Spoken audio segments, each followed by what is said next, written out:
Hey everybody, welcome back to another video with me, Jamie.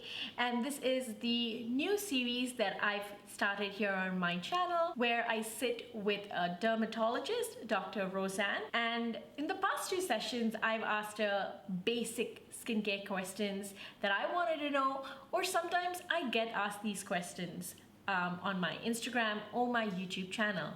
So we've done two sessions of those and it's already up on my YouTube channel. If you haven't watched that, I suggest you go ahead and do that. I will link it up here for you to watch, as well as in the description box down below. Now, we did get some feedback after we posted those two videos that they are long.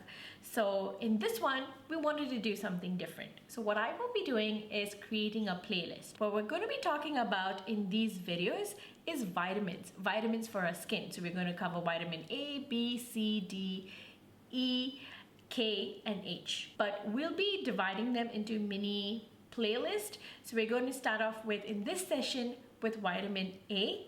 And I will link all of those details for you in the description box down below, and including the playlist. I hope you enjoy these videos. If you do, don't forget to hit that like button. And if you want to watch some more, I suggest you hit that subscribe button.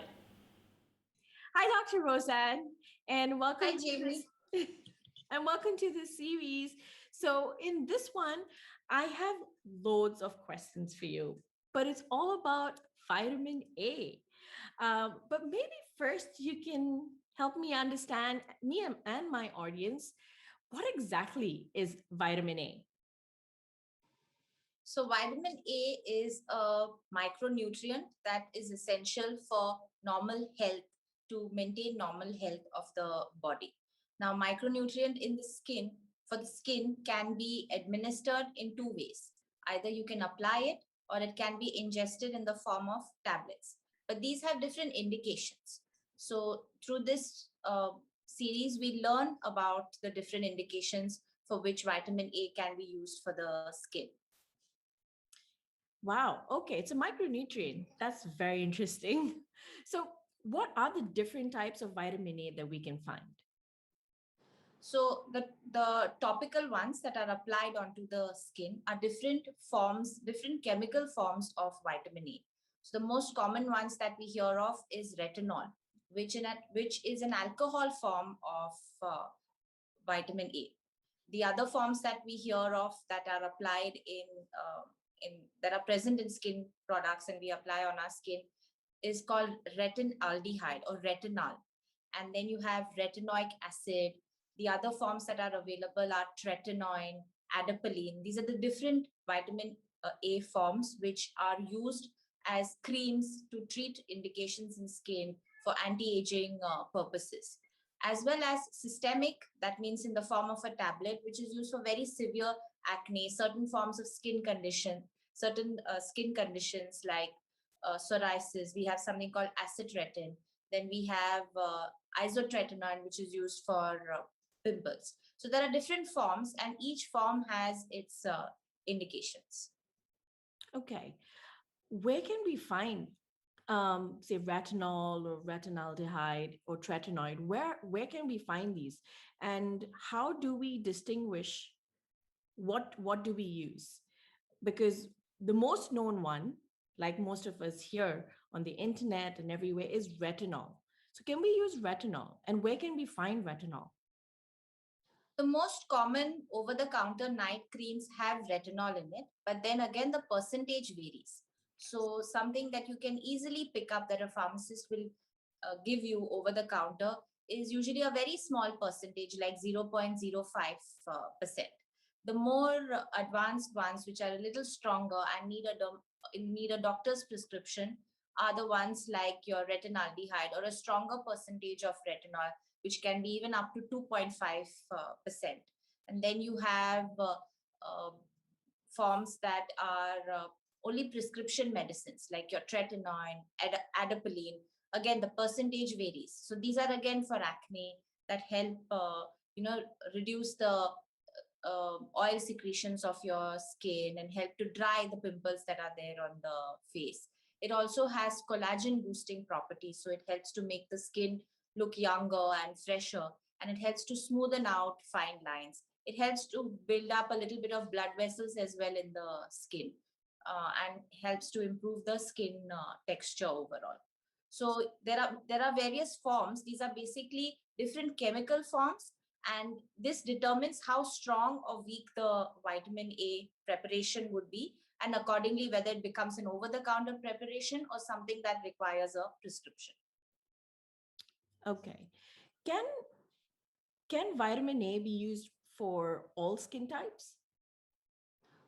Yes, it can be used for all skin types, but then again, the contact period would be different.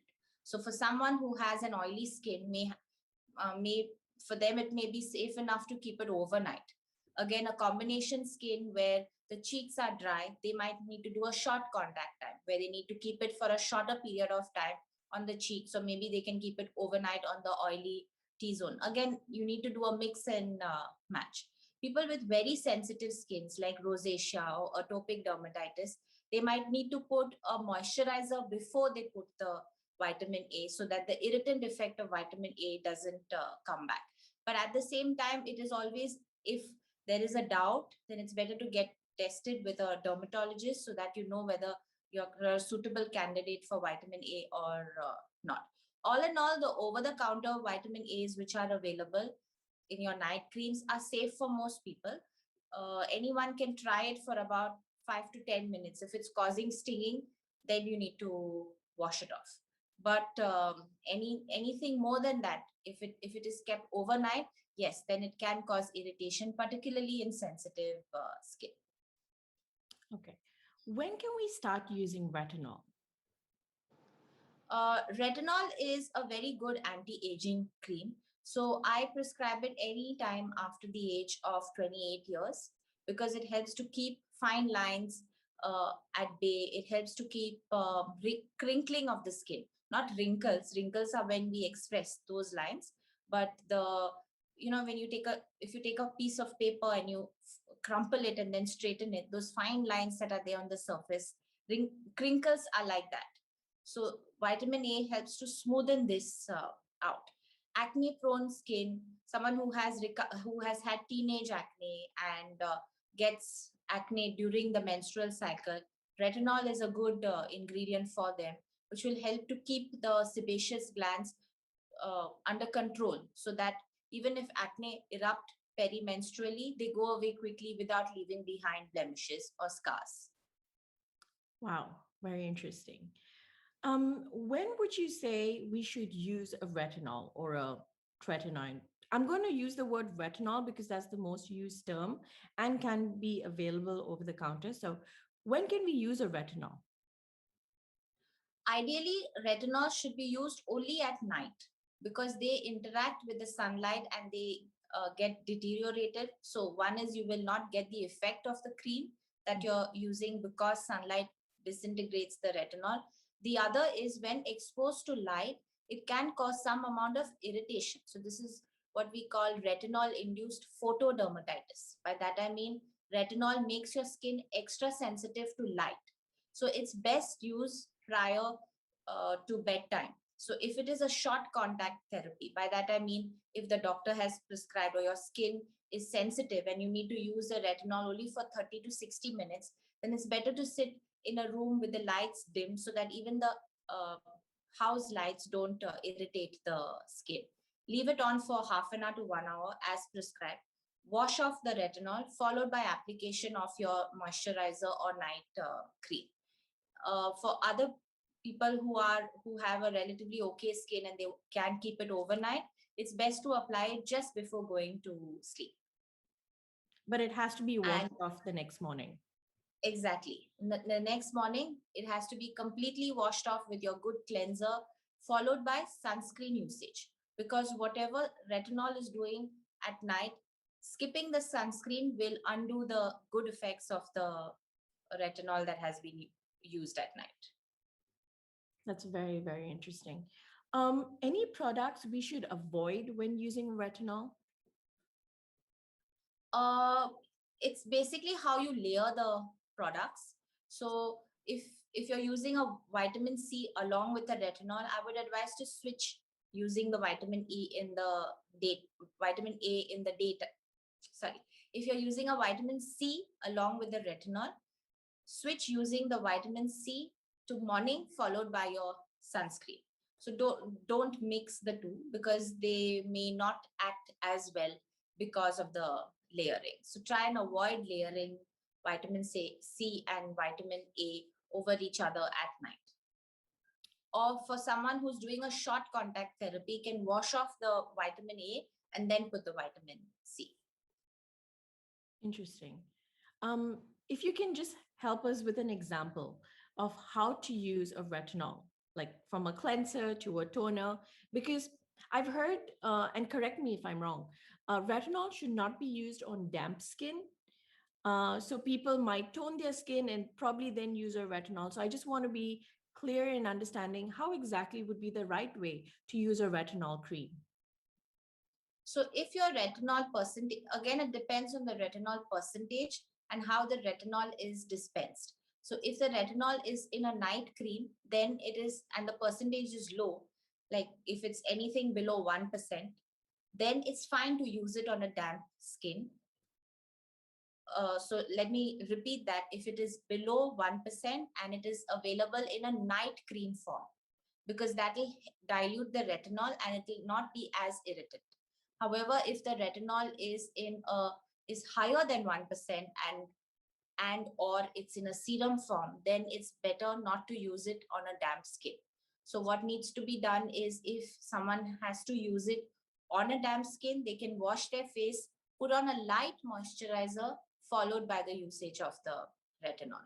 Or they will have to wait for about 20 to 30 minutes after after cleansing their face, after toning their face, and then apply the retinol. Retinol can be layered with a night cream that doesn't contain retinol, like a plain moisturizer also. Or if there is any signs of irritation, like there is mild rosacea or the acne, if there are acne and they're slightly tingly, then it's better to wash off the retinol cream before applying your the rest of your night regimen. Okay. Can we also take retinol around our eye area and down to our neck as well? Retinol is recommended for the neck area and the decollete area, because, and even for the back of your hands, because these are the areas that age just as much as the rest of our face.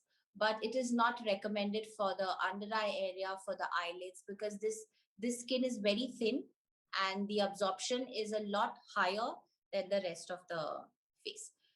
Besides this, there are not many oil glands over here. So the purpose of using retinol in that area is not really required. There is no need to apply retinol in this area. There are other creams that will help much better than using a retinol in that area. And the chances of retinol causing irritation and watering of the eyes is very high. So best avoided in this area. The other areas that we advise to skip while using a retinol is the corners of your nose, the corners of your mouth, and directly below the lip. So these are all fold areas where retinol can accumulate and cause dermatitis. By that I mean irritation. Thank you very much for that. That's very insightful because I've been using retinol around my eye area and my eye does keep watering. And I couldn't figure out, I thought probably it was a fragrance in an eye cream, but now that actually makes sense. Yes, so retinol is the the potency of retinol becomes stronger when the skin is thinner. So these are the areas where the skin is thinner or the blood circulation is more, or these are fold areas where retinol can accumulate. So all this makes the retinol more potent and therefore more irritant. That's why these areas need to be avoided. Also, when applying retinol on the skin of the neck, it is ideal to stretch the neck up and apply in this motion so that you get adequate coverage and the retinol doesn't accumulate in the neck lines. So this is another area that can cause, where retinol can accumulate and cause irritation. So the neck has to be stretched upwards and the cream applied in the upward direction so that the spread of the cream is uniform. Even when applying on the decollete area, it has to be swept sideways so that it doesn't accumulate in the between the breast and the cleavage area, because that also can cause irritation. It has to be swept sideways. Okay. So let me just repeat that. So retinol can be put on the face, avoiding the eye area, around the nose, mouth, and just below your lip. And you'd have to take it down to your neck to where? Where would you say you To can up take? to here. To up to here. So Okay.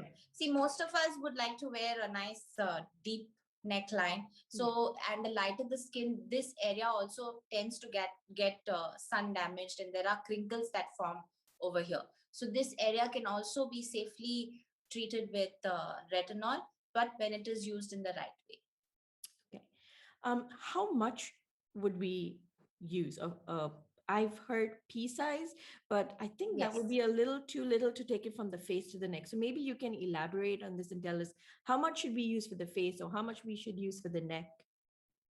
So for the face, it is the size of a pea. For the neck and the décolleté area, again, it is the size of a pea. So 2 peas is what you would require to cover the face and the neck.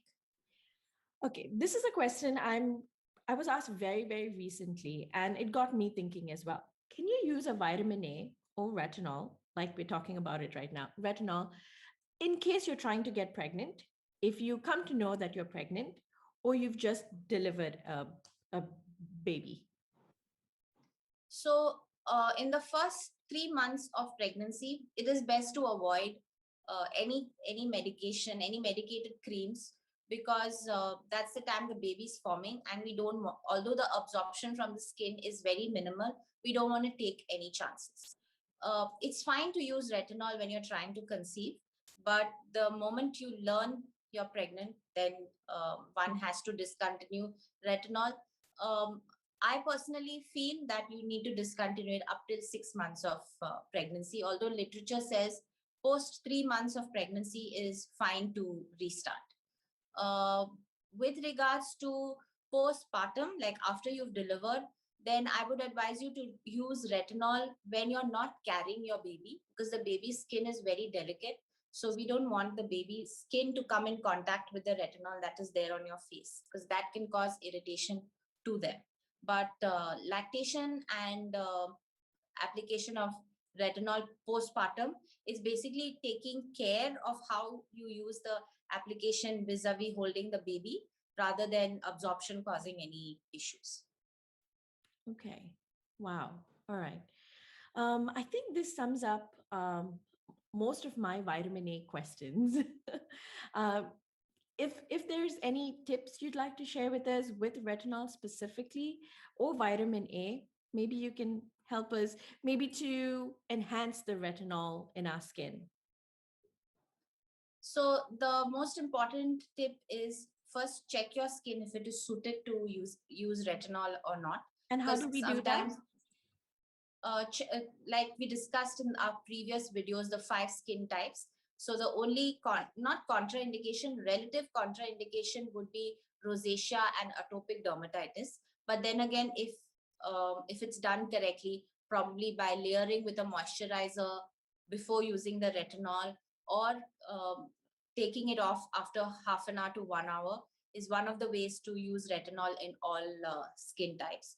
The other thing is avoiding the areas which are sensitive, like we discussed, the under eye area, sides of the nose, sides of your mouth, below the lip. These areas are sensitive, more likely to cause irritation. And that's how poor retinol ends up getting a bad name because it's not used correctly.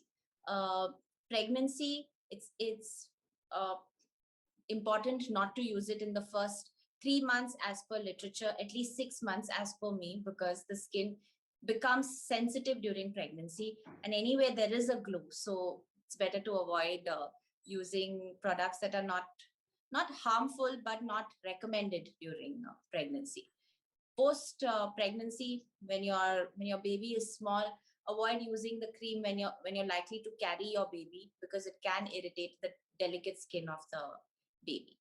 uh, the other types of retinol would depend, the other types of vitamin A creams would depend on the indication. So if there is skin thickening, if there are pimples, if there is pigmentation, then again you would have to check with your dermatologist and use it accordingly. avoid layering vitamin C with retinol, although it is prescribed, but then it can increase the irritation. So it's better to use vitamin C in the morning and then apply retinol at night, because this will just help to um, boost each other's effects. And yes, sunscreen usage post washing off your retinol is very important, because if you don't, then you're going to undo the effects that retinol is giving you. I'm not sure whether I've already asked you this question, but how many times in a week, or how many times do we use retinol? Can we use it every day? You can use it every day, but start with 3 times a week, and then you can do an every night thing. Nice to give 1 day off, a retinol holiday. So probably on the weekends, one can do a retinol holiday. And it is advised to stop using retinol 2 to 3 days before and 2 to 3 days after any facial treatment. So that can be a chemical peel or a microneedling or anything, any clinical treatment that is being done, or even a facial. It is advisable to stop retinol 2 to 3 days before and 2 to 3 days after, just to avoid any irritation. What about if we are going for a normal threading or waxing of the face? If it's a small area, then it's okay. But if it's a big area, like if someone is waxing their entire face, then I would advise to stop retinol a day or two prior and a day or two post the session. Okay. Thank you so much for that. Such informative information, Dr. Rosanne. I'm sure a lot of us are going to benefit from this. Not only me, I'm sure a lot of people out there really needed this information. And thank you so much for your time. Thank you, Jamie. It's my pleasure.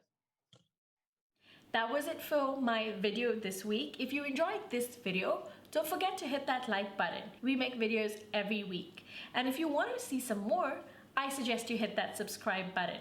And until next time, bye-bye.